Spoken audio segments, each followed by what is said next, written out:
Welcome to achieve it with Jojo. इस video में हम एनसीईआरटी क्लास 12th मैथमेटिक्स की एक्सरसाइज 12.2 के क्वेश्चन नंबर 2 और उससे आगे के क्वेश्चन सॉल्व करेंगे।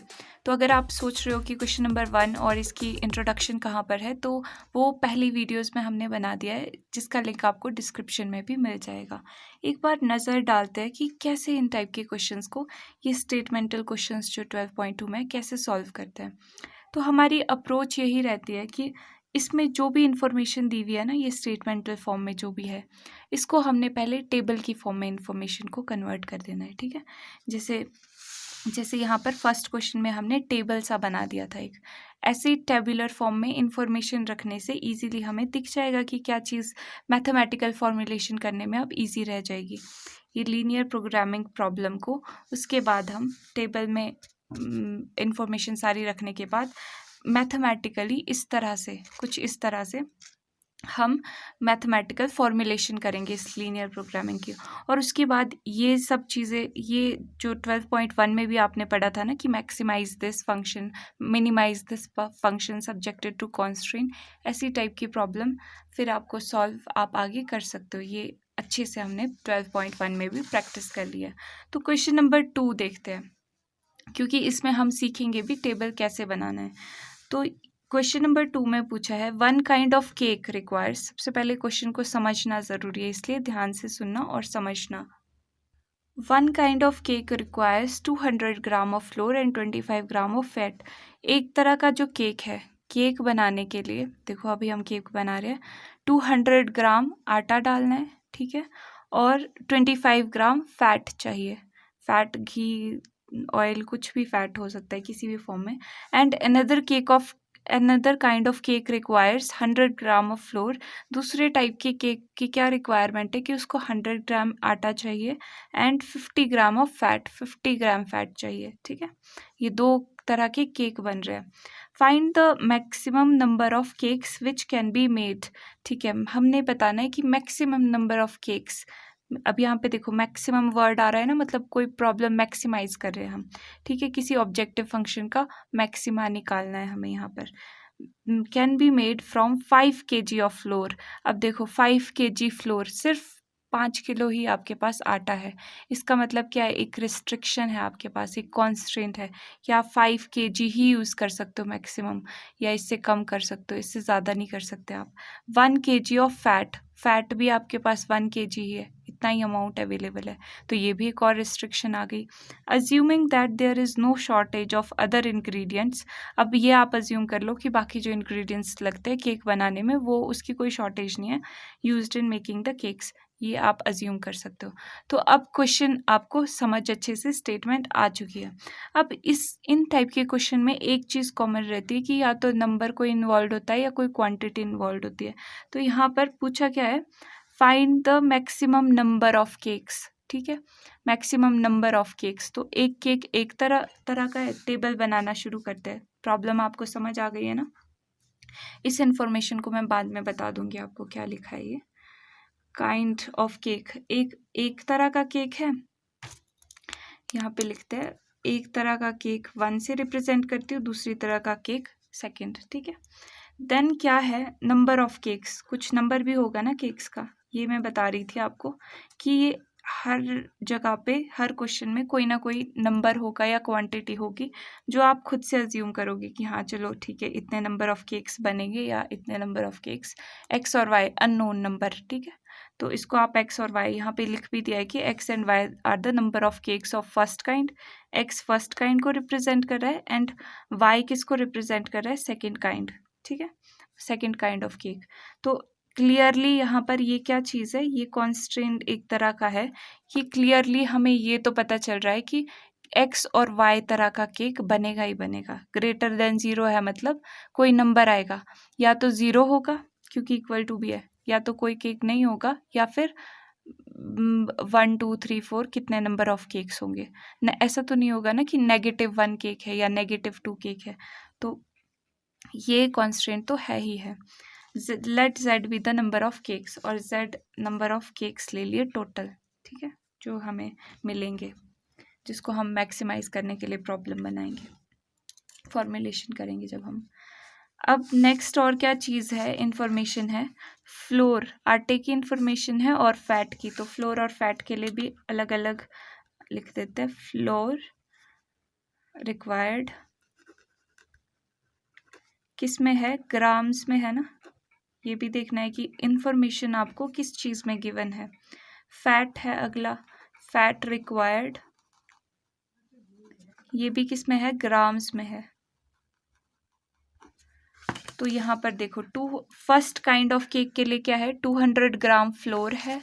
तो यहाँ पर लिख देते हैं फर्स्ट काइंड के लिए 200 ग्राम, ग्राम तो ऊपर लिखा हुआ है ना कि ग्राम में ही है, ठीक है। तो 200 ग्राम्स हर केक के लिए चाहिए होगा ना, तो टाइम्स एक्स लिख देते हैं। देन 25 ग्राम ऑफ फैट, तो यहाँ पे भी same system. And another kind of cake requires 100 gram of flour and 50 gram of fat। तो 100 फ्लोर के नीचे 100 लिख देते हैं, सेकेंड काइंड ऑफ केक है। तो मतलब अब 100 ग्राम हर एक इस केक को बनाने के लिए लगेगा, तो टाइम्स y लिख देंगे। एंड यहाँ पर 50 ग्राम ऑफ फैट, मतलब 50 times of x, sorry y तरह का केक बना रहे हैं ना। इसका मतलब क्या होता है, अगर आपको यहाँ पर कन्फ्यूजन है तो मैं आपको क्लियर कर देती हूँ। ये 200x क्या लिख रहे हैं हम, देखो एक केक को बनाने के लिए सिर्फ 200 ग्राम्स लगा, लेकिन अगर x नंबर ऑफ केक्स बनाने हैं तो 200 टाइम्स दैट x नंबर आएगा। मतलब मान लो एक की जगह 2 केक बना रहे हो, तो आपको आटा भी टाइम्स 2 लगेगा ना, यानी 400 ग्राम लगेगा। तो यहाँ पर इसलिए हम x और y से यहाँ पे इस तरह से रिप्रेजेंट कर रहे हैं, तो इसमें कोई कन्फ्यूजन नहीं होना चाहिए। तो अब टेबल बन चुका है। अब नेक्स्ट स्टेप क्या है, टेबल में सारी इन्फॉर्मेशन डालने के बाद मैथमेटिकल फॉर्मुलेशन करनी है इसकी। तो मैथमेटिकल फॉर्मुलेशन के लिए क्या है, एक फंक्शन, ऑब्जेक्टिव फंक्शन मैक्सिमाइज करना होता है या मिनिमाइज करना होता है। तो वो तो यहाँ पे दिया हुआ है कि फाइंड करना है क्या, मैक्सिमम नंबर ऑफ केक्स। तो टोटल नंबर ऑफ केक्स कितने हैं, यहाँ पे एक टोटल का कॉलम भी बना दो, x प्लस वाई है टोटल नंबर ऑफ केक्स। तो मतलब कि total number of cakes maximise करना है, maximise total number of cakes, यानी कि x प्लस वाई, ठीक है। इस चीज़ को मैक्सिमाइज करना है। और कॉन्स्टेंट्स क्या है, subjected to the constants, subjected. तो कॉन्स्टेंट्स क्या क्या है, पहले यहाँ पे इसका टोटल भी लिख लेती हूँ। 100y 25x प्लस 50y है इसका टोटल। ये इस तरह से टोटल क्या है। तो सब्जेक्टेड टू द कॉन्स्टेंट्स, एक तो आपके पास कॉन्स्टेंट था ये वाला, ये तो है ही नॉर्मली, ये कोई ना कोई नंबर है, नेगेटिव में तो केक बन नहीं रहा है आपका, ठीक है। नेक्स्ट कॉन्स्टेंट है कि टोटल जो आटा है, फ्लोर है, वो कितना है आपके पास, 5 kg। अब ये किलोग्राम है, ठीक है, यहाँ पे ग्राम्स में बात हो रही है, यहाँ पे किलोग्राम है। तो ये फ्लोर है, ये आटा है, ये आप किससे ज़्यादा नहीं यूज़ कर सकते, 5 kg से ज़्यादा।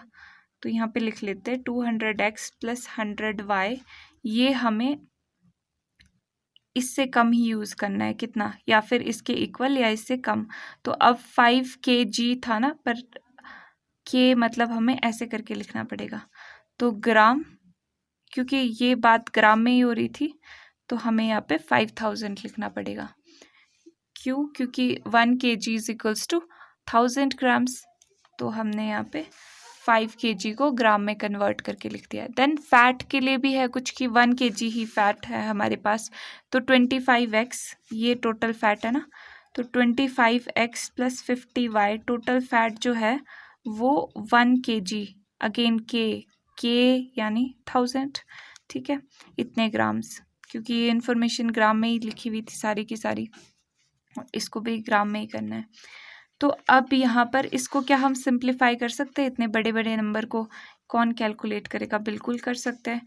इस पूरे को 100 से डिवाइड कर दो। देखो यहाँ पे ये 200 है प्लस 100y है, और इस तरह की सिचुएशन है ना, तो इसको आप 100 से डिवाइड कर सकते हो हर जगह पे।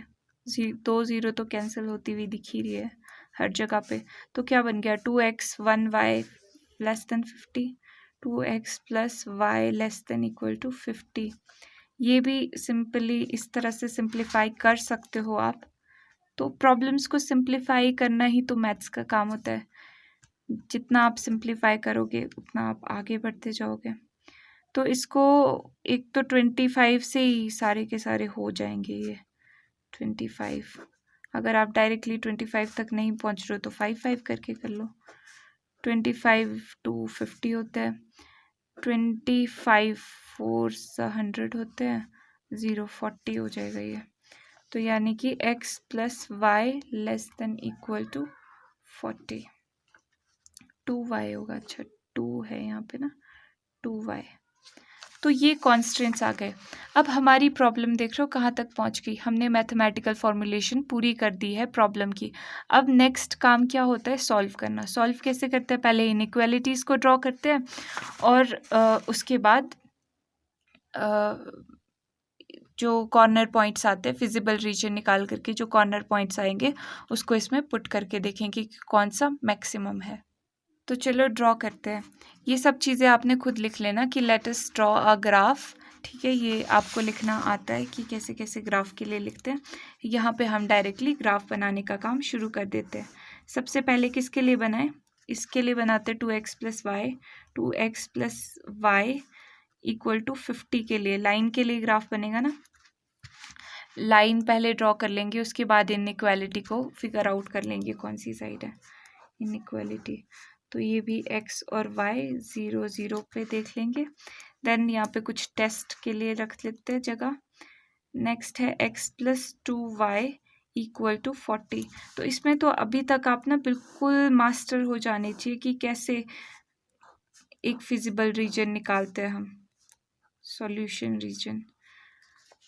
ठीक है, और साथ में फिगर ड्रॉ कर देते हैं। ये लो, फिगर बोलो, ग्राफ बोलो, whatever you feel appropriate। Okay, तो अब यहाँ पर x की जगह पे पहले 0 डालो तो क्या मिल जाएगा, x की जगह पर 0 पुट करोगे तो 0 plus y equal to 50, right. यानी कि y आ गया 50, पुट कर दो। y की जगह पर 0 रखोगे तो क्या आ जाएगा, 2x इक्वल टू 50, यानी कि ये आ जाएगा x इक्वल टू 50/2, 2 2 4 5 10 25। ठीक है, तो यहाँ पर आ गया 25। नेक्स्ट देखते हैं x प्लस 2y। अच्छा, x को 0 पुट करोगे तो ये आ जाएगा 2y equal to 40, 2y equal to 40, y equal to 40/2 यानी कि 20। y तो आ गया 20। अब y 0 पुट करोगे तो क्या आ जाएगा, x इक्वल टू 40, तो यानी कि x आ गया 40। ठीक है, तो अब यहाँ से आपको आइडिया लग रहा है कि कहाँ से वैल्यू फ्लक्चुएट कर रही है। तो आप देख रहे हो कि 20 40 50 25 इतना इतना रह रहा है सबका। तो ऐसा करते हैं, कितने का इंटरवल ले, 20 20 का इंटरवल ले ले या 10 10 का इंटरवल ले, 20 20 का ही ले लेते हैं या 10 10 का ले लो क्योंकि 50 भी आ रहा है। तो यहाँ पर x पे मैक्सिमम 25 जा रहा है, 40 जा रहा है x पे मैक्सिमम। तो 10 20 30 40, यहाँ पे कहीं 10 होगा, 20 30 40। और y पे मैक्सिमम कितना जा रहा है, 20 50 जा रहा है ना। तो 10 20 30 40 50। यहाँ पर आप जब ग्राफ बनाओगे तो ग्राफ में क्या लिख लेना है कि आपने स्केल क्या यूज़ किया है। ऑन x एक्सिस आपने कितना, ऑन एक्स एक्सिस यहाँ पे छोटे छोटे 10 डिविजन्स हो गए ना। तो 10 डिवीजन कितने यूनिट्स के इक्वल लिया हमने, 10 यूनिट्स के इक्वल लिया है। तो ऑन वाई एक्सिस भी हमने ऐसा ही लिया है। ठीक है, तो 10 20 30, यहाँ पे 40 है, यहाँ पर 50 है। ये ग्राफ को बनाने का तरीका होता है, x प्राइम y और y प्राइम। अब इसको ड्रॉ करना शुरू करते हैं। पहले इस इनइक्वालिटी के लिए, अभी तो ये इक्वालिटी ही है, अभी तो इक्वल ही है। देखो x पे 0 y पे 50, x पे 0 y पे 50 स्टेप्स। ओके, एक्स पे 25 स्टेप्स चल लो, 20 यहाँ पे आया, 25 कहीं यहाँ मिडल में आएगा, बस हो गया, 2 पॉइंट्स सफिशिएंट। अब इसको कर लेते हैं connect.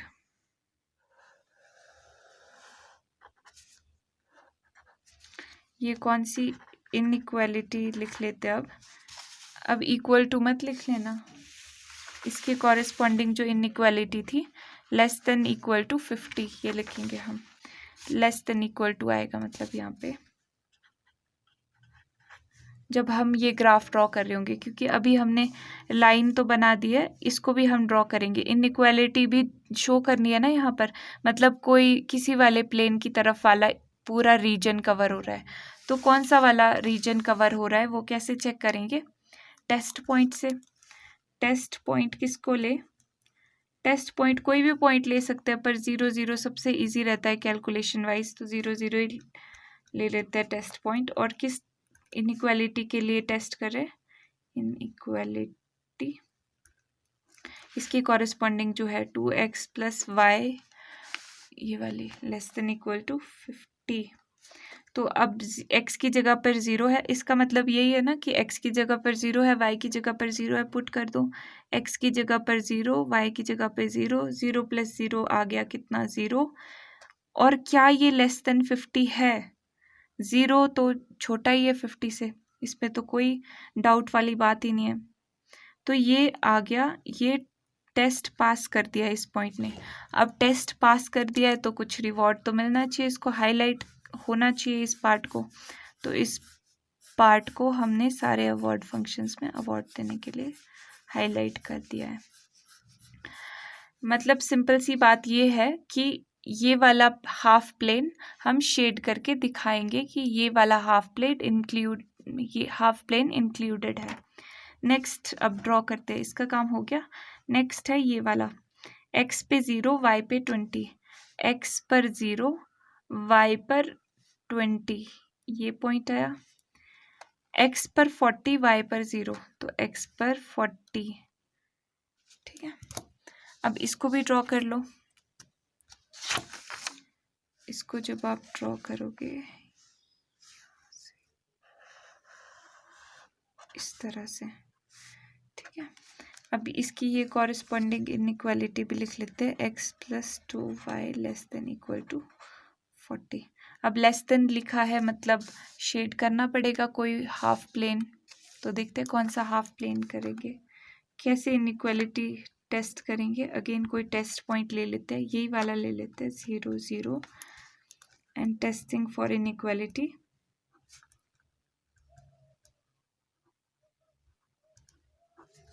x + 2y less than equal to 40।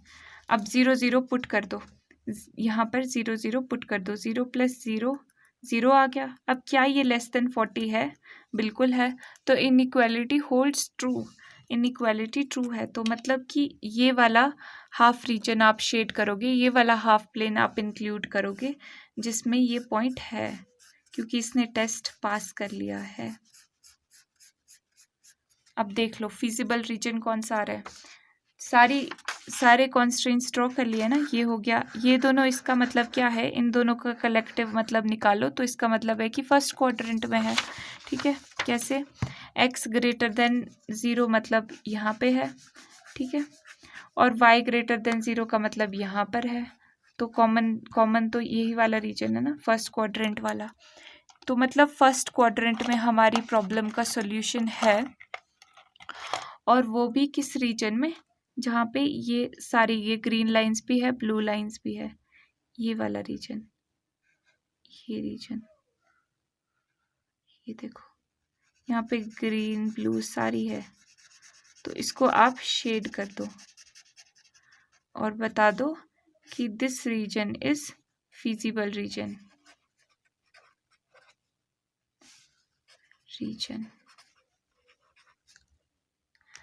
अब नेक्स्ट स्टेप क्या होता है, फिजिबल रीजन फाइंड आउट करने के बाद कॉर्नर पॉइंट्स देखते हैं हम, तो कॉर्नर पॉइंट्स देख लेते हैं क्या क्या है कॉर्नर पॉइंट्स। एक तो ये कॉर्नर है 0 0 है यहाँ पर पॉइंट, एक ये कॉर्नर है, यहाँ पर क्या है x पर 25 है, x पर 25 है, y पर 0 है। ये वाला कॉर्नर पॉइंट हमें नहीं पता है, यहाँ पे नहीं पता है ना, वैसे दिख तो रहा है बट हमें फाइंड आउट करना पड़ेगा, क्या पता पॉइंट का डिफरेंस भी हो, तो वो हमें फाइंड आउट कर लेंगे हम। और ये कौन सा है, x पे 0, y पे 20। तो ये कॉर्नर पॉइंट फाइंड आउट करने के लिए हमें दो इक्वेशन सॉल्व करनी पड़ेगी, एक ये वाली इक्वेशन और इस लाइन की इक्वेशन। दो लाइंस का इंटरसेक्शन पॉइंट है ना ये, तो इन दोनों लाइंस की इक्वेशन से सॉल्व करके हम x और y की वैल्यू निकालेंगे। तो यहाँ पर लिख दिया है मैंने कि to find the point of intersection between lines, ये दोनों लाइंस की इक्वेशंस लिख दिए, इक्वेशंस, ठीक है। लाइन की इक्वेशन लिख दिया, नंबर दे दिया 1 और 2। अब इनको सॉल्व करना पड़ेगा, ठीक है। सॉल्व कैसे करोगे, बाय एलिमिनेशन मेथड कर सकते हो, सब्स्टिट्यूशन मेथड कर सकते हो। तो एलिमिनेशन मेथड से सॉल्व करने के लिए कोई एक वेरिएबल कैंसिल आउट हो जाना चाहिए। तो या तो इसको कैंसिल आउट करने के लिए या तो इसको भी 2 बनाना पड़ेगा, ठीक है, यानी कि इसको 2 से मल्टीप्लाई कर दो तो 2x माइनस 2x कट हो जाएगा ये वेरिएबल, या फिर यहाँ पर 2 बना दो, ठीक है, यानी कि इसको 2 से मल्टीप्लाई कर दो तो y वाला वेरिएबल हट जाएगा, सिर्फ x बच जाएगा, तो x की वैल्यू निकाल सकते हो। तो ये वाला करते हैं कि इसको 2 से मल्टीप्लाई कर देते हैं, पूरी इक्वेशन को करना पड़ेगा ऑफ कोर्स ताकि बैलेंस रहे। तो लिखा है यहाँ पर कि मल्टीप्लाइंग इक्वेशन 1 बाय 2, इक्वेशन 1 को 2 से मल्टीप्लाई कर देते हैं एंड देन सब्ट्रैक्ट कर लेते हैं ये, ठीक है। तो 2 से पहले मल्टीप्लाई कर लेते हैं, 2 से जब आप इसको मल्टीप्लाई करोगे, इसको शो कर देती हूँ मैं यहाँ पे, ये देखो, ये 2 से यहाँ पे मल्टीप्लाई कर रहे हैं, तो 2 into 2 4x plus 2 into 2y equal to 5 into 2 10, और एक 0 था पहले से, और इसको किसी से मल्टीप्लाई नहीं किया, तो यहाँ पे x plus 2y equal to 40, ठीक है।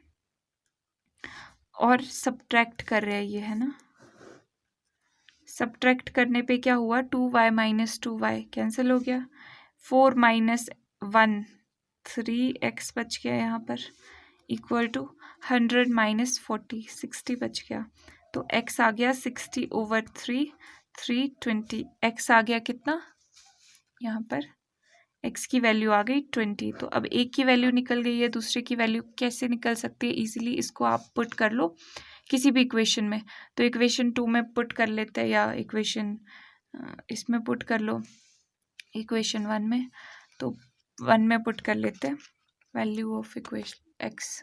तो ये यहाँ पर लिख दिया है substituting the value of x in equation 1। तो ये इक्वेशन थी 2x, x की जगह पर 2x की जगह पर क्या पुट कर दिया 20, जो कि अभी हमने वैल्यू निकाली है, plus y equal to 50, plus y equal to 50। तो अब देखो यहाँ का क्या फ़ायदा हो गया, 2 2 4 40 equal plus y equal to 50, तो y आ गया 50, 40 दूसरी तरफ गया तो माइनस का हो गया, तो ये आ गया 10, y की वैल्यू आ गई इक्वल टू 10। तो x और y की वैल्यू आ गई ना, मतलब पॉइंट निकल गया। पॉइंट के लिए तो दो ही चीज़ें पता होनी चाहिए, एक x और एक y, तो लिख लेते हैं therefore point of intersection is this. तो ये यहाँ पर लिख दिया है कि पॉइंट ऑफ इंटरसेक्शन क्या आ गया 20 एंड 10, x पे 20 एंड y पे 10। तो ये यहाँ पर भी लिख ले 20 और 10, 20 x पे 20 y पे 10, यहाँ पर दिख भी रहा था 20 और 10, यही चीज़ आई है। अब नेक्स्ट स्टेप क्या है, अब सारे कॉर्नर पॉइंट्स पता चल चुके हैं, अब कॉर्नर पॉइंट्स लिख देते हैं सारे के सारे, क्योंकि अल्टीमेटली किसी कॉर्नर पॉइंट पे ही हमारा मैक्सिमा या मिनिमा होगा। तो कॉर्नर पॉइंट्स यहाँ से देखो कौन कौन से, 0 20 20 10 0 0 एंड 25 0। अब इन कॉर्नर पॉइंट्स पे इवेल्युएट करते हैं z को, ठीक है, इस z की वैल्यू निकालते हैं। यही वो फंक्शन है जिसको हमने यहाँ पे मैथमेटिकल प्रॉब्लम फॉर्मुलेट जब हमने की थी, तो z equal to x plus y, इसी चीज़ को मैक्सिमाइज करना था। तो यहाँ पर z इक्वल टू एक्स की जगह पर 0, y की जगह पर 20, z इक्वल टू एक्स की जगह पर अब 20, y की जगह पर 10, z इक्वल टू एक्स की जगह पर 0, y की जगह पर 0, z इक्वल टू एक्स की जगह पर 25, y की जगह पर 0। तो अब यहाँ पर मैक्सिमम वैल्यू कौन सी है? 30। तो यहाँ पर आएगी आपकी मैक्सिमम वैल्यू, मतलब कि x नंबर ऑफ केक्स। यही पूछा था ना क्वेश्चन में कि find the maximum number of cakes which can be made. तो नंबर ही पूछा था, तो नंबर तो हमने निकाल दिया है। तो मैक्सिमम नंबर ऑफ केक्स कितना बना सकते हैं? 30 केक्स बना सकते हैं ऑन मैक्सिमम। उसमें भी हमारे को डिटेल्स भी पता है कि 20 आप फर्स्ट काइंड के बना सकते हो और 10 आप सेकेंड काइंड के केक्स बना सकते हो। तो फाइनली यहाँ पर कंक्लूड कर दिया है क्वेश्चन कि maximum number of cakes which can be made is 30, जिसमें से 20 फर्स्ट काइंड के हैं एंड 10 अनदर काइंड के। तो अब एक बार फिर से ओवरव्यू देख लेते हैं इस क्वेश्चन का, कैसे हमने सॉल्व किया। सबसे पहले हमने इसको टेबल की फॉर्म में इंफॉर्मेशन लिख दी।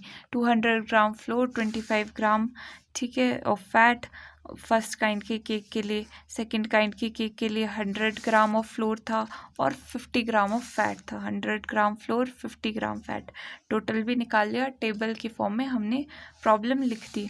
अब पूरी इन्फॉर्मेशन लिख दी, मतलब अब find the maximum number of cakes. अब हमें पता चल गया रिस्ट्रिक्शंस भी, क्या फाइंड आउट करना है? मैक्सिमम नंबर ऑफ केक्स ना, तो मतलब मैक्सिमाइज करना है। ये है टोटल नंबर ऑफ केक्स। ये कितना मैक्सिमम कितने बना सकते हैं हम दोनों टाइप के केक्स, वो हमने पता करना है। तो मैक्सिमाइज, ठीक है, यहाँ पे क्वेश्चन में ही दिया होता है। अगर यहाँ पे मिनिमम नंबर ऑफ लिखा होता तो आप मिनिमाइज लिखते, ठीक है। 5 kg ऑफ फ्लोर। अब 5 kg की जगह आपको ये ध्यान रखना कि 5 kg दिया हुआ है, 500 ग्राम भी पूछ लिया क्वेश्चन में तो आप कर सकते हो, ठीक है, या 4 kg दे दिया तब भी आप कर सकते हो। तो इस तरह की प्रॉब्लम थी। तो यहाँ पे हमने इसको भी कॉन्स्ट्रेंट्स में कन्वर्ट कर दिया, क्योंकि आटा, टोटल आटा जो हमारे अकॉर्डिंगली टेबल के अकॉर्डिंगली लग रहा था वो इतना था, बट टोटल तो हमारे पास 500 ही था ना, 5000 ग्राम्स ही था, यानी 5 kg ही था। इससे ज़्यादा तो हम कैसे भी यूज़ नहीं कर सकते क्योंकि हमारे पास अवेलेबल ही नहीं है।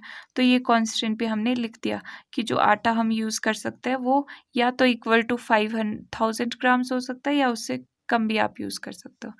और फैट के लिए भी सेम कॉन्स्टेंट्स था, वो हमने लिख दिए। मेन बात यहीं पे आती है 12.2 की कि आप इसको मैथमेटिकली फॉर्मलाइज अच्छे से कर पाओ। फिर एक बार आपने मैथमेटिकली फॉर्मलाइज कर दिया तो मैक्सिमम या मिनिमम निकालने का क्या फॉर्मूला, क्या तरीका होता है। सबसे पहले कॉन्स्टेंट्स को ड्रॉ कर दिया और फिजिबल रीजन निकाल दिया, ठीक है। With the help of constants हमने ग्राफ ड्रॉ करके फिजिबल रीजन फाइंड आउट कर लिया, ठीक है। उसके बाद कॉर्नर पॉइंट्स चेक करते हैं हम फिजिबल रीजन की, क्या क्या कॉर्नर पॉइंट्स हैं। तो अब हमने यहाँ पर देखा कि ये वाला कॉर्नर पॉइंट हमें नहीं पता था, तो ये पॉइंट निकालने के लिए हमने इंटरसेक्शन पॉइंट है ना, ये 2 लाइंस का, तो इन दोनों लाइंस की क्वेश्चन को सॉल्व करके ये इंटरसेक्शन पॉइंट निकाल दिया यहाँ पर, ठीक है, लिख करके एलिमिनेशन मेथड यूज़ करके हमने ये देखो इस तरह से सॉल्व कर दिया। और उसके बाद ये कॉर्नर पॉइंट्स भी निकल गए, तो इन कॉर्नर पॉइंट्स पे हमने फंक्शन को, ऑब्जेक्टिव फंक्शन को इवेल्युएट किया और मैक्सिमम वैल्यू का पता चल गया। क्वेश्चन नंबर 3 थोड़ा सा बड़ा है स्टेटमेंट वाइज, पर इसको अच्छे से समझते हैं। सबसे पहले पढ़नी है स्टेटमेंट, अच्छे से समझना है क्या लिखा है और उसको टेबल की फॉर्म में इंफॉर्मेशन कन्वर्ट करनी है। A factory makes tennis rackets and cricket bats. एक फैक्ट्री है, ठीक है, एक फैक्ट्री है XYZ फैक्ट्री जो कि टेनिस रैकेट्स भी बना रही है और क्रिकेट बैट्स भी बना रही है, मतलब 2 आइटम्स प्रोड्यूस कर रही है, एक टेनिस रैकेट, क्रिकेट बैट, ठीक है। जैसे पिछले क्वेश्चन में 2 केक्स थे ना, तो अब यहाँ पर टेनिस रैकेट और क्रिकेट बैट्स है। तो आइटम साथ साथ में बनाते रहते हैं टेबल भी। आइटम्स क्या क्या है, एक टेनिस रैकेट है, टेनिस रैकेट, एंड एक है क्रिकेट बैट, क्रिकेट बैट। तो अब ये किसी नंबर में प्रोड्यूस कर रही होगी कंपनी, ठीक है, कंपनी फैक्ट्री, तो नंबर भी लिख देते हैं यहाँ पर, क्योंकि ये एक ऐसा कॉलम है जो आपको वर्चुअली दिखना नहीं रहा होगा कि बन रहा है, पर ये हमेशा प्रेजेंट होता है।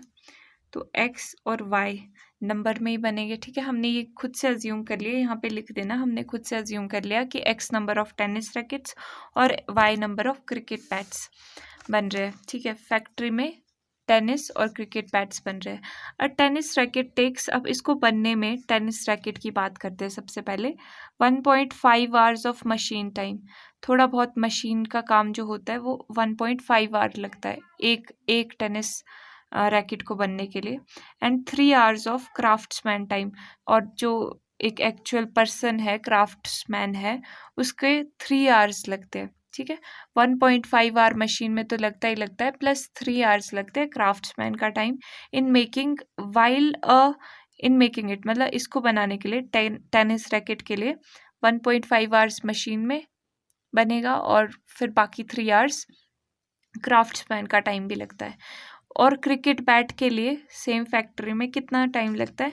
3 आवर्स मशीन में लगते हैं, ठीक है। मशीन में 3 आवर्स का काम थोड़ा बहुत जो होता है वो मशीन में होता है, और जो बाकी थोड़ा बहुत बच जाता है वो 1 आवर लगता है क्राफ्ट्समैन का टाइम भी, मतलब जो एक्चुअल पर्सन वहाँ पे होता है उसका 1 आवर भी लगता है मशीन के टाइम के अलावा। तो in a day a factory has the ability of not more than 42 hours of machine time. अब किसी फैक्ट्री में, जो कि किसी जगह पे लगी हुई है फैक्ट्री, उस फैक्ट्री में machine, number of machine limited होती है ना, ऐसा तो नहीं है कि बहुत सारी मशीन्स होती है, कुछ ही मशीन्स होती है फैक्ट्री में। तो अब वो मशीन्स का टोटल जो टाइम है ना, सारी मशीन्स जितनी भी नंबर ऑफ मशीन्स है, 42 आवर्स ही आप उसको यूज़ कर सकते हो मशीन टाइम, चाहे आप उससे क्रिकेट बैट बनाओ, चाहे आप टेनिस रैकेट बनाओ, ठीक है। ये अब एक रिस्ट्रिक्शन है, दिख रही है आपको, रिस्ट्रिक्शन, कॉन्स्ट्रेंट यहाँ पर छुपा हुआ है। And 24 hours of craftsman time, और जो क्राफ्ट्समैन है, जो पर्सन है, उसके 24, उसके पास दिन में 24 आवर्स ही है, ठीक है। जब वो काम करेंगे, कोई भी पर्सन होगा जब वो काम करेगा, 24 आवर्स है उसके पास एक दिन में। तो ये भी अगेन एक रिस्ट्रिक्शन है, ठीक है। ऐसा नहीं है कि एक दिन में 52 आवर्स, कैसे, पॉसिबल ही नहीं है। ओके, तो अब ये सारी चीज़ें टेबल में पुट करना स्टार्ट कर देते हैं। नंबर लिख दिया है, और टेनिस रैकेट, ये जो मशीन टाइम और क्राफ्ट्समैन टाइम है, इसका भी टेबल बना देते हैं। टेबल में एक कॉलम मशीन टाइम के लिए रखते हैं।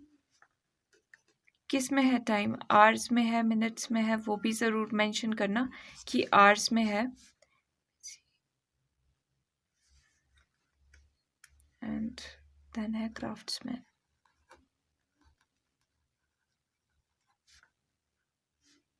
क्राफ्ट्समैन्स time.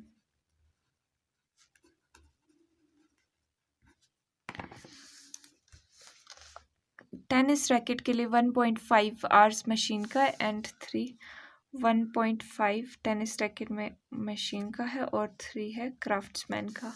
Then 3 hours of machine time and 1 hour of craftsman cricket bat के लिए। 3 आवर्स एंड 1 आवर, ठीक है। 1x लिखो या सिंपली x लिखो। x क्यों लिखोगे? y लिखोगे ना, बैट की बात हो रही है अब, तो अब यहाँ पे y, ठीक है। नेक्स्ट और क्या पूछा है? क्वेश्चन पूछा है what number of racket bats must be made if the factory is work at full capacity. Total number of racket bats पूछे कि कितने नंबर बना सकते हैं अगर फुल कैपेसिटी पे काम करें, यानी maximum number of racket bats, rackets and bats पूछे। तो ये जो टोटल है, टोटल x प्लस वाई, यानी कि क्या है मैथमेटिकल फॉर्मुलेशन, अगर आप करो तो मैक्सिमाइज करना है z equal to x plus y को, ठीक है। z नाम दे दिया इसको, टोटल नंबर जितने भी है ये, और मशीन का टोटल कितना हुआ 1.5x प्लस 3y, और इसका total 3x plus Y. And और क्या पूछा है? If profit on racket and bat is, अच्छा प्रॉफिट भी गिवन है, तो यहाँ पर प्रॉफिट भी लिख लेते हैं। रुपीज़ में गिवन है प्रॉफिट, इन रुपीज़ क्या गिवन है कि 20 है बैट पर, बैट पर 20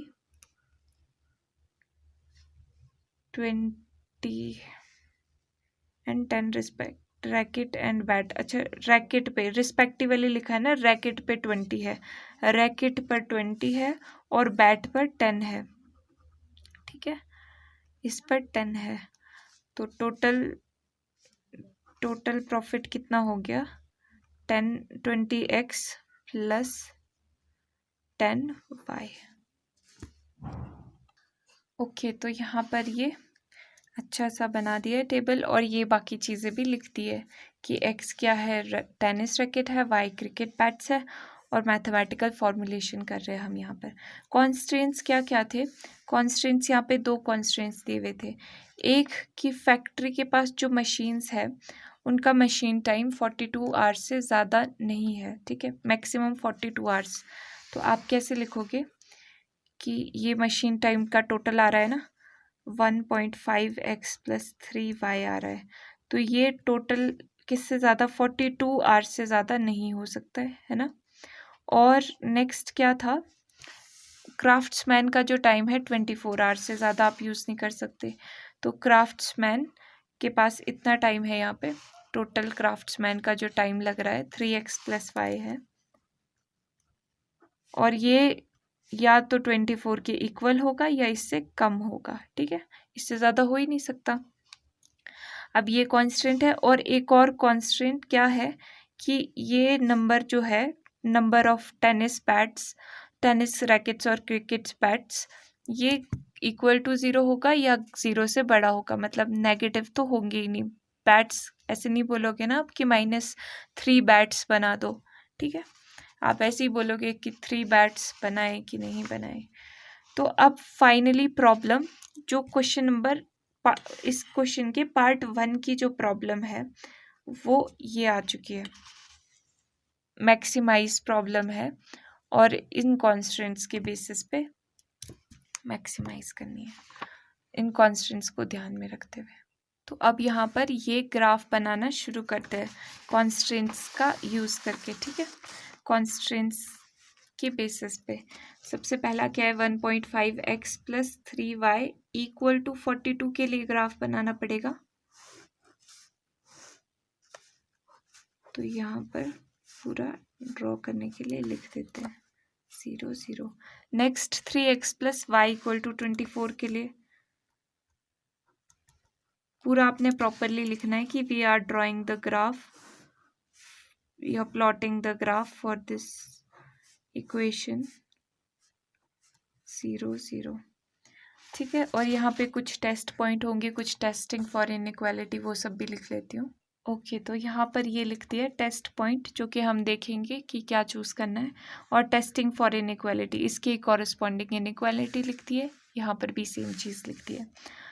तो यहाँ पर पहले इस ग्राफ के लिए फिगर आउट करते हैं सारा का सारा डाटा। तो x को 0 पुट करोगे इस इक्वेशन में, तो क्या बच जाएगा ये चीज़, तो यहाँ से y की वैल्यू आपको मिल जाएगी इजीली। y आ गया 42/3, 313 14, y की वैल्यू 14। अब 0 पुट करो, y को 0 पुट करोगे तो क्या आ जाएगा, 1.5x इक्वल टू 42, यानी कि x आ जाएगा 42/1.5। अब 1.5 का मतलब क्या है कि अगर पॉइंट हटा दें तो डिवीजन में 10 आ जाता है ना। ठीक है, डिवीजन में 10 आ गया, पॉइंट हटा दिया यानी 10। तो अब इसको फर्दर सॉल्व कर दो, 5 3 15, 5 2 10, 3 1 3 4 14 इंटू 2 28। तो x की वैल्यू आ गई 28। ठीक है, ये x की वैल्यू आ गई 28 इसको सॉल्व करके। तो ये हम यहाँ पे प्लॉट करेंगे, पहले ये भी देख लेते हैं। x को 0 पुट करोगे तो y कितना आ जाएगा, 24, डायरेक्ट ही आ रहा है ये तो। अब y को 0 पुट कर दोगे तो x यहाँ पे 3x इक्वल टू ये चीज़ें बच जाएगी, यानी कि x आ गया 24/3। तो x आ गया 8। ठीक है, तो अब इसको ग्राफ पे भी प्लॉट कर देते हैं। यहाँ पर x पे मैक्सिमम कहाँ तक जा रहा है, 28 तक, और यहाँ पर तो 80 है, तो मतलब 28 तक के लिए ये 28 डिविजन्स तो हम लिख नहीं सकते। बेस्ट क्या रहेगा कि ये 4 4 आ रहा है ना, तो 4 4 के इंटरवल में ही लेते हैं।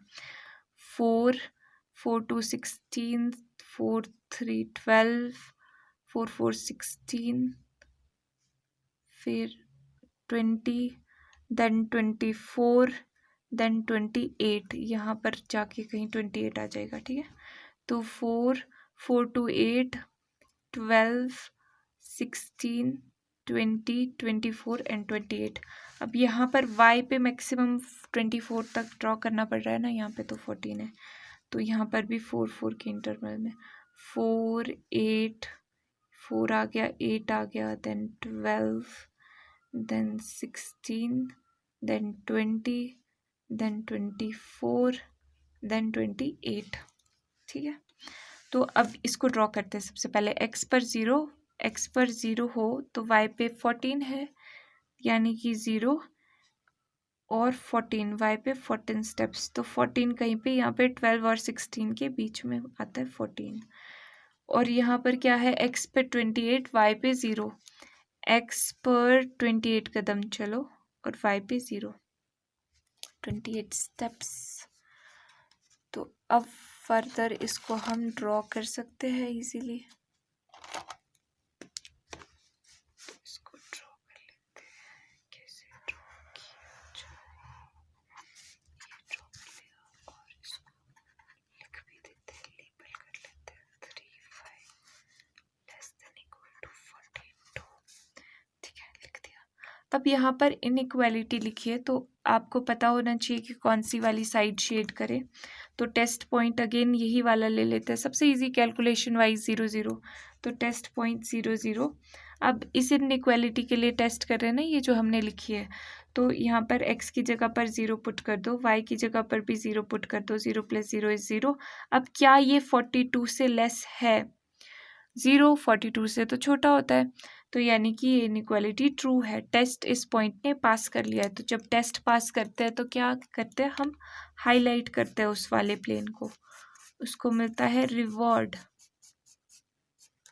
नेक्स्ट 0 और 24, 8 एंड 0।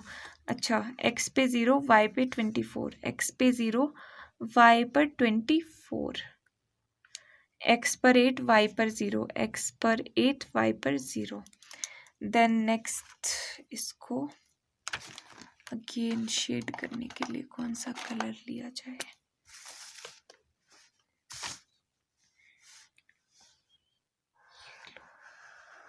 ये ऑरेंज कलर से काम हो रहा है यहाँ पे। 3x + 5 less than equal to 24। तो यहाँ पर भी अब कौन सा वाला रीजन शेड होगा, ये कैसे डिसाइड होगा? टेस्ट पॉइंट लेकर के, टेस्ट पॉइंट अगेन यही 0 0, तो पुट कर दो 0, x की जगह पर 0, y की जगह पर 0, यहाँ पे 0 × 0 0 हो गया, y की जगह पे भी 0, ये आ गया 0। अब क्या 0 लेस देन 24 है? बिल्कुल है, 0 तो 24 से छोटा होता है, मतलब इस पॉइंट ने टेस्ट अगेन पास कर लिया है। तो कौन सा वाला हाफ प्लेन शेड होगा? Containing that point. अब फाइनली और तीसरी इनइक्वालिटी क्या थी? ये दोनों इनइक्वालिटीज हमने प्लॉट कर दिए। बाकी ये थी x > 0 एंड y > 0। इसका मतलब क्या है कि फर्स्ट क्वाड्रेंट में, तो फर्स्ट क्वाड्रेंट में कौन सा है फर्स्ट क्वाड्रेंट में जिसमें दोनों कलर आ रहे हैं? ये यही वाला रीजन है ना, यही वाला रीजन है। तो इसको कर लेते हैं शेड अच्छे से। और फिर ये हमारा फिजिबल रीजन आ चुका है। फिजिबल रीजन एक बार आ जाए तो क्या देखते हैं हम? कॉर्नर पॉइंट्स देखते हैं। इस पे लिख भी देना कि ये हमारा फिजिबल रीजन है।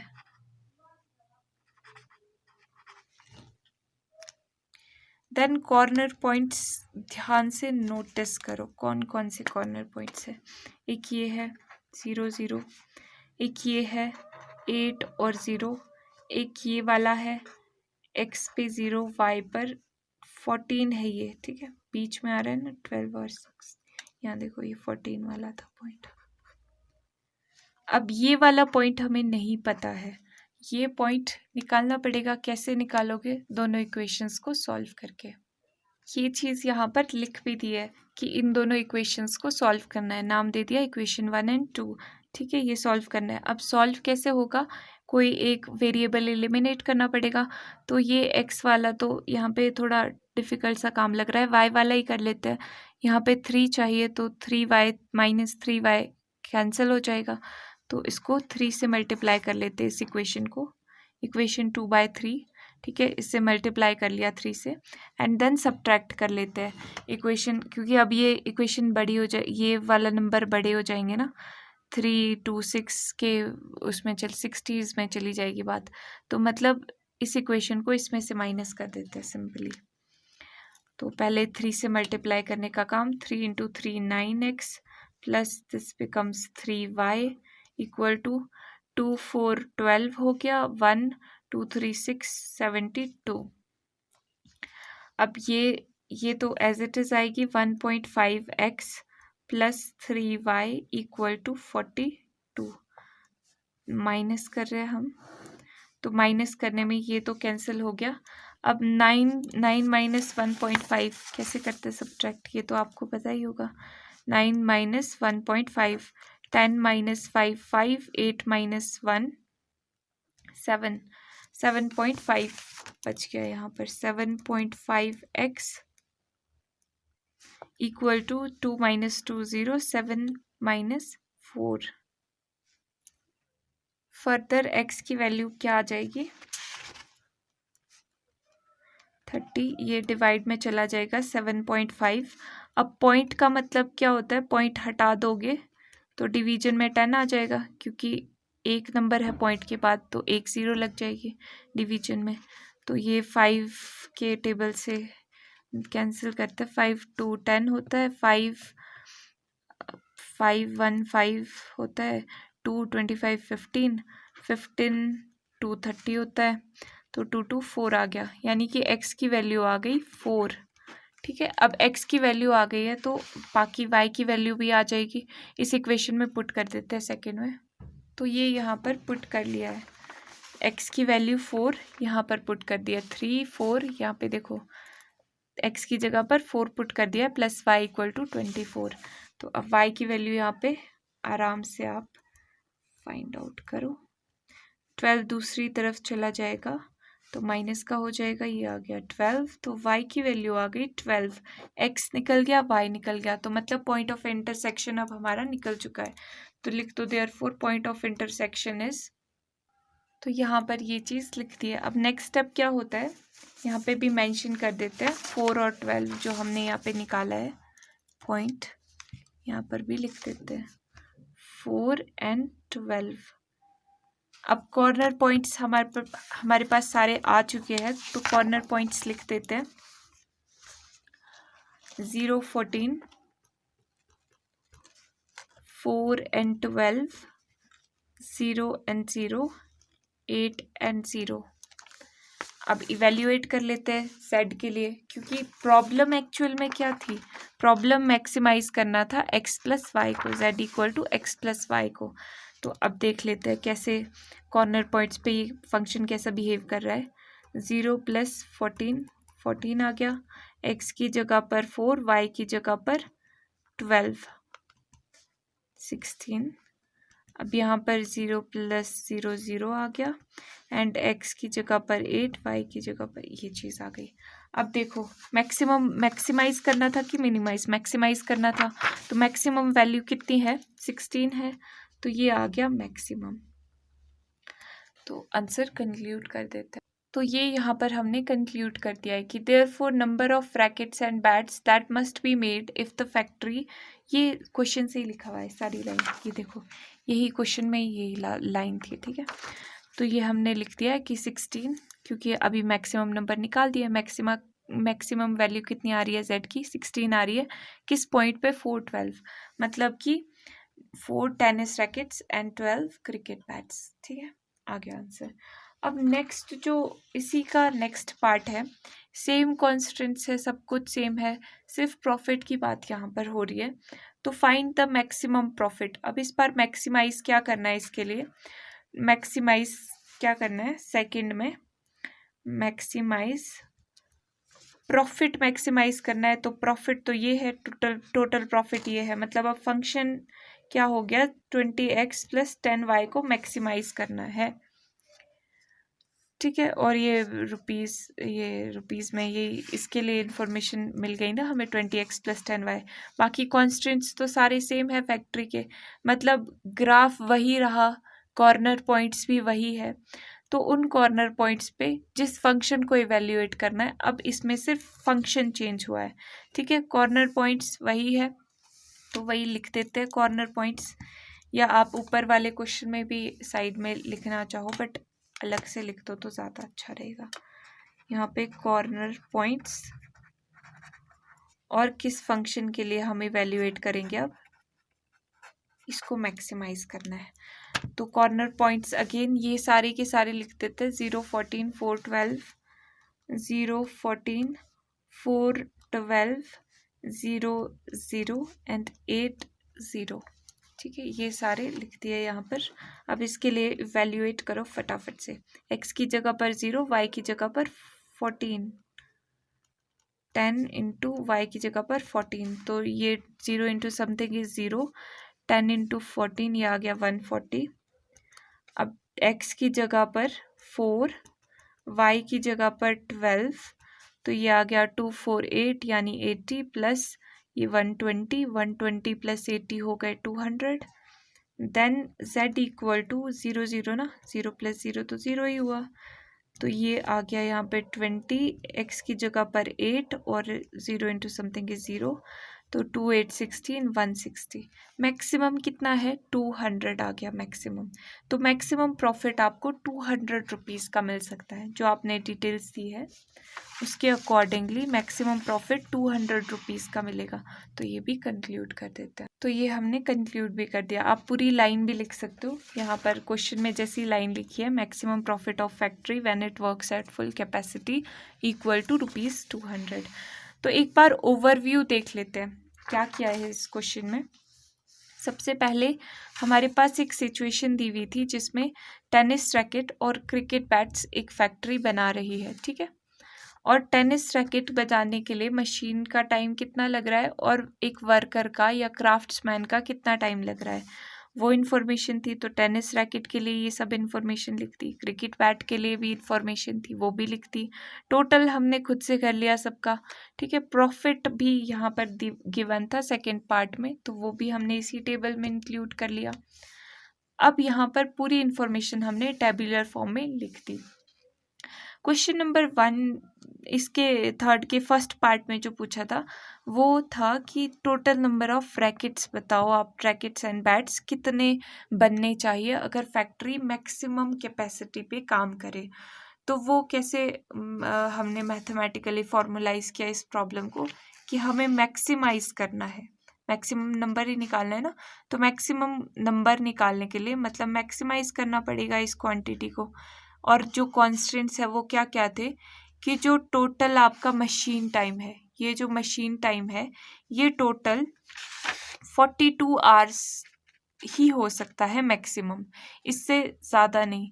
इससे कम कर लो ठीक है, या इसके इक्वल टू कर लो चलेगा, बट इससे कम नहीं होगा। फिर नेक्स्ट कॉन्स्टेंट क्या था कि जो क्राफ्ट्समैन का टाइम है वो 3x + y, जो यहाँ पे क्राफ्ट्समैन का ये टोटल टाइम है ये 24 आवर्स है मैक्सिमम, इससे ज़्यादा नहीं हो सकता। मतलब या तो 24 आवर के इक्वल होगा या इससे कम होगा, ठीक है। ये एक कॉन्स्टेंट था। और जो टोटल नंबर ऑफ रैकेट्स है, टेनिस रैकेट्स है और क्रिकेट बैट्स है वो बन रहे थे, तो वो भी हमने यहाँ पर लिख दिया। अब जब मैथमेटिकली फॉर्मुलाइज हो गया है सिचुएशन, आपने linear programming problem mathematical formulation कर दी है उसकी, तो अब आप इसको कॉन्स्टेंट्स का यूज़ करके ग्राफ ड्रॉ करोगे। कॉन्स्टेंट्स का यूज़ करके ग्राफ ड्रॉ करना बहुत अच्छे से हमने प्रैक्टिस किया है।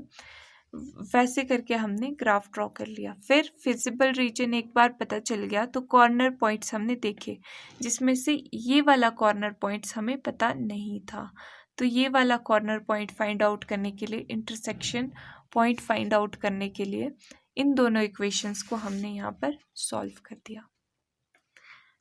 इन दोनों इक्वेशन को एलिमिनेशन मेथड से सॉल्व करने के बाद कॉर्नर पॉइंट हमें पता चल गया। एंड देन कॉर्नर पॉइंट्स को, सारे कॉर्नर पॉइंट्स को लिस्ट करके इस z को इवेल्युएट किया और देखा कि मैक्सिमम वैल्यू कहाँ पर आ रही है, और वही तो हमारा आंसर था। फिर नेक्स्ट पार्ट में बस प्रॉफिट की एक एक्स्ट्रा बात हो रही थी। इस बार ऑब्जेक्टिव फंक्शन डिफरेंट होगा। क्यों? क्योंकि मैक्सिमम प्रॉफिट पूछा है। अब मैक्सिमाइज क्या करना है? प्रॉफिट को, ये चीज़ मैक्सिमाइज करनी है। ठीक है, तो ये चीज़ जो मैक्सिमाइज करनी है ये हमने यहाँ पे लिख दी। बाकी कॉन्स्टेंट्स तो वही थे, रिस्ट्रिक्शंस तो वही थे, वही वर्कर्स थे, सेम मशीन्स थी। तो ये सारी की सारी हमने चीज़ें कॉर्नर पॉइंट से ही कैलकुलेट कर ली, बस फंक्शन डिफरेंट हो गया। तो होपफुली आपको इस वीडियो में ये जो 2 क्वेश्चंस कवर किए हैं बहुत अच्छे से समझ आए होंगे। वीडियो को लाइक ज़रूर करना और अपने दोस्तों के साथ शेयर भी करना, सब्सक्राइब करना चैनल को। Bye bye.